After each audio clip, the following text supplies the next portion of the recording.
It's cats and it was utterly terrible. But good job, this channel is all about that type of garbage writing.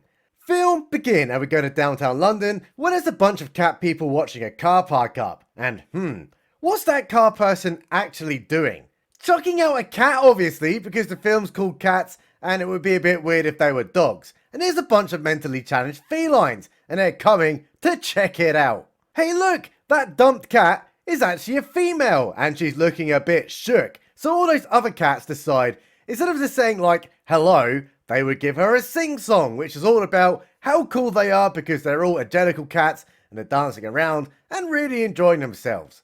Although, I'm kind of really picking up some Bud Light vibes here, but it's okay, they're just really into theatre.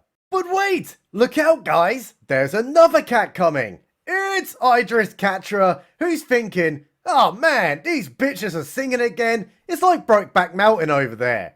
And actually I agree because, the songs go on for far too long. Even though this film is about a bunch of singing cats, innit? But oh no, all those cats just ran away, leaving the lady all alone. Because here comes Idris Catra saying, do you know that cat Macavity? Oh man, he's a really cool magician and he will totally win this year. And she's like, Macavity? Man, that sounds kind of like tooth decay, bro. But there's Panic at the Disc Meow, who says, quick, come with me, save yourself. And she's like, what? And then turns around, and Idris Catra has somehow disappeared. Which is an amazing magic trick.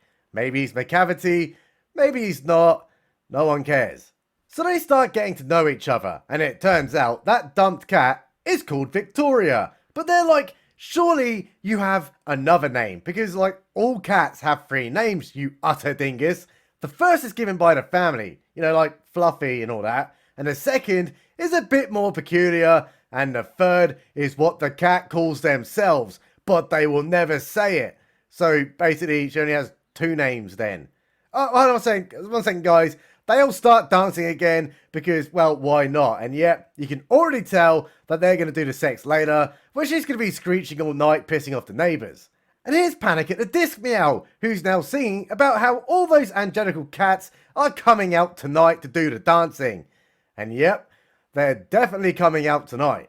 But hang on, there's a plot point coming, because there's a building over there called the Egyptian. And what happens is that cats go inside of it, then get killed to death, and are reincarnated as a new cat. And hopefully this time with freaking lasers. But she asks, how does a little kitty cat like me end up getting killed to death over there instead of like, getting hit by a car? And he says, you've got to sing the song of your 3rd name and then you will die and be reborn. So come see the cat who wants to die to death next. And oh god, it's Rebel Wilson. And also, ha ha ha, she's now spreading her tree trunk thighs because that's the sort of comedy that everyone finds really funny. So she starts singing about how when her owners are asleep, she likes to teach these freaky ass mice children how to dance. But now she's out of breath because, well, obviously. Oh, and also she taught like a bunch of cockroaches how to be in an army and also how to dance. Is any of this actually important? Well, no. So let's go to the song. Oh, wait, sorry, no, the song isn't over because they're now in some kind of milk bar. It's like, when will it end? Well, actually about 3 minutes later. But holy ships, who the hell is that? It's a tramp who's now singing about how she wants to become an angelical cat and then some other stuff. But I'm going to be honest with you, singing wasn't very clear and I was about 5 wine glasses down by this point. But I can absolutely assure you it has no bearing on the plot. But Victoria asks Panic at the Disc Meow, who the hell was that bitch? And he tells her she used to be really cool. However, she then went off with Macavity. Idris Catra, and now she lives on the streets doing like the heroines and hitting kids. Well, that's great, but stop right there. Who the utter duck is that coming? Oh my sweet, sweet balls, it's failed US nighttime host and former Gavin and Stacey star, James Corden, who's dressed up as a fat pussy. So no change there then. And he's saying, good evening everyone. Do you guys like McDonald's?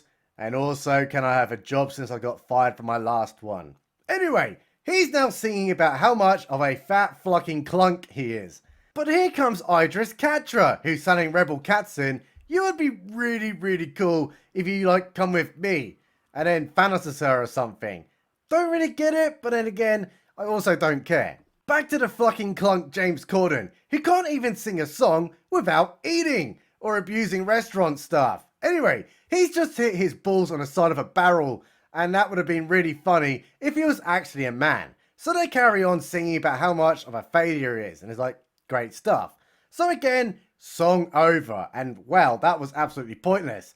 But look out everyone, it's Macavity who says, James Corden, you fat fucking clunk, go on my boy, go eat all that food in that barrel. So he dives in to gobble up all that nosh, and now he's dead.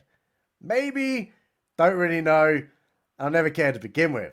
But it doesn't matter because we've just found James Corden, and he's sadly still alive, with Rebel Katzen, who ended up on a barge with Idris Katra, who's like, James Corden, you KFC munching chunko, I got you now, and then fucks off. So here's a Cockney geezer to tell us all about how evil they are by hating on other cats in a sing-song fashion.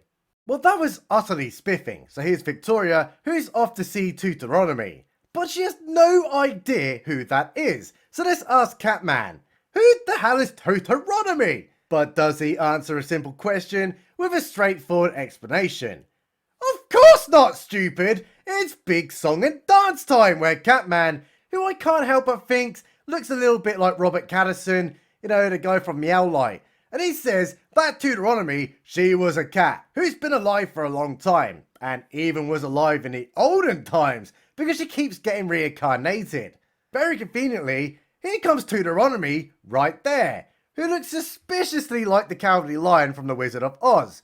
But don't worry guys, it's actually Judi Dench, and they're absolutely loving her. But she's a bit old now saying, oh, my bones hurt, and I put myself again. Wait, here's also Ian McKellen, who for some reason went from being Gandalf to starring in this utter shite. But it doesn't matter because they're now all singing about how angelical cats are really cool. You know, they can jump really high, have really nice fur, and play some dirty stinking slap bass. Well, that was great, so what's happening now? Funny you should ask that. They've all got their asses up in the air for some kind of reason, which means it's big dance-off time between Robert Caddison and Victoria. Does this actually go anywhere? Oh, sweet baby jeebus, no. They're just dancing for like, ever. I mean, seriously, this lasted for well over 5 minutes of runtime. They weren't even singing, which suits me fine. I could drink me wine and not concentrate on the film. Dancing over, and they're getting pretty tired after all of that, so Victoria goes for some fresh air. But there's the tramp lady again, who'll probably end up asking for some change. Wait, oh no, now she's singing about how poor she is and how she has no shoes. But what else is she singing about? Well, she's going on about how she used to be really cool cat years ago, with like bass guitars and KFC club cards, but is now really poor because she made really bad choices, but she wants to make up for them and become an angelical cat and then die to death and get reincarnated. Victoria feels utterly terrible and offers her a few bob to go buy herself a cup of heroin, but then she runs away.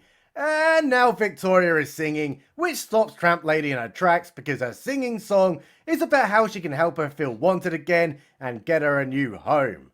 Now Judi Dench is singing because, well, she was actually watching this entire time. It's like, oh no, poor Tramp Lady, oh. Well, that was absolutely great. I mean, great sing-song. So what's Victoria doing? She's going into the Egyptian place where Judi Dench is also there saying, are you alright, strange Victorian cat lady? And she says, yeah.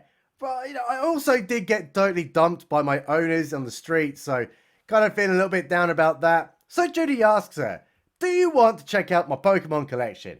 And she says, cool, if you got any shiny Charizards, I would love to trade you. But hang on, someone hasn't closed that goddamn door because Panic at the Disc Meow is asking Gandalf, do you get nervous before going on stage to do your sing-songs? And he says, no, I am a wizard after all. But I never did my dancing in that Egyptian place over there.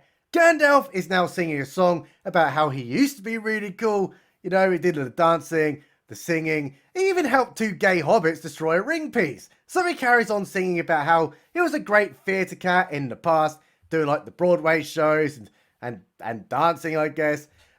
Is this actually going anywhere? Of course it isn't! I don't even know what the friggin' plotline is! Song over, and those kitty cats are absolutely loving it. But shut that front door! There's Idris Katra, who was watching the entire time, saying, "That was really cool, I loved every second of it, mate." And then straight up Thanos' Gandalf somehow. So it's Robert Pattinson's turn to sing about trains. And I'm not joking. They're talking about trains.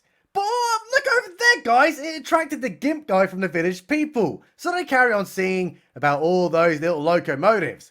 And seriously, guys, I'm actually really confused. Is any of these songs actually plot?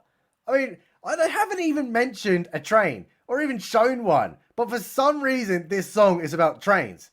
Well, that was a great story. So what's going on now? Well, Train Man just got died to death or something. And they're like, who knew? It's Macavity! And here comes a moon from the roof, where there's Catra Swift. And she's singing all about Macavity, saying, "Oh, that geezer! He's so cool and sly. He puts holes in your teeth and eats your neighbour's kids. Did I mention he's also a really cool criminal?" So she starts chucking heroin dust on those poor cats. And they're absolutely loving it because obviously it's free and they're tripping balls. While she really emphasises the point that Macavity is a bad guy doing the criminal stuff. Look, there he is saying, I'm the Napoleon of crime." Which is hilarious because if Napoleon was so great, why did he lose to the British? It's because we're awesome. That's what, well actually, we kind of used to be awesome and now our leaders can't even define what a woman is. Do they have big floppy penises or do they not? Who knows? Definitely not bloody Keir Starmer. Here's Judi Dench and Macavity says, "It's time."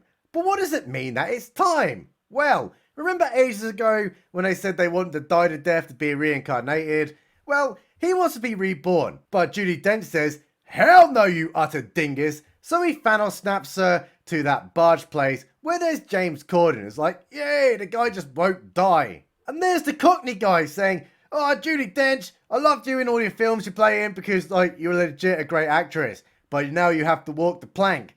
Because for some reason, they're all now cat pirates. Soon transmission and all those kitty cats are like, oh no, how are we going to get our Judi Dench back? Hey, Panic at the Disc Meow, you're a really cool magician, right? Like, just like Macavity. You know, and also you sing the songs like closing that goddamn door. You can do it, buddy. Reverse Thanos her back here. So it's big sing-song time where he tells them, I'm a really cool magician cat. I get all the women because they love a guy pulling a fork out of a hat. I'll do it, guys. I'll get us our Judi Dench back using magic. Wait, hold on. Didn't work, guys. Sorry, such a shame. Yes it did. Because Victoria totally sung a song to him that made him a mad cat. So they start celebrating singing songs with big happy times. Which also means that he's a really cool magician. Quick flip, because Victoria is now singing to Tramp Cat Lady about how cool she could be if she just took a chance to make her life better. Which totally worked!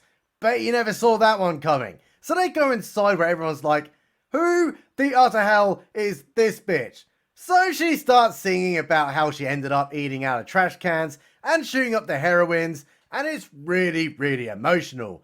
But no one cares. So she starts walking off until Judi Dench says, hey, that was really, really cool. You could be an identical cat because of reasons now. What does that mean though?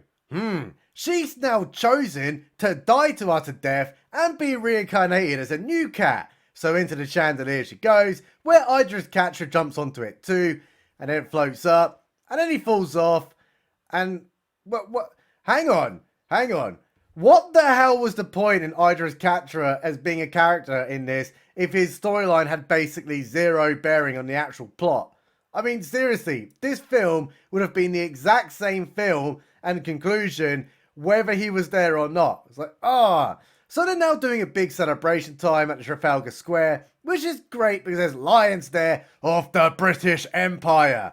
And that's pretty much it. Film finish.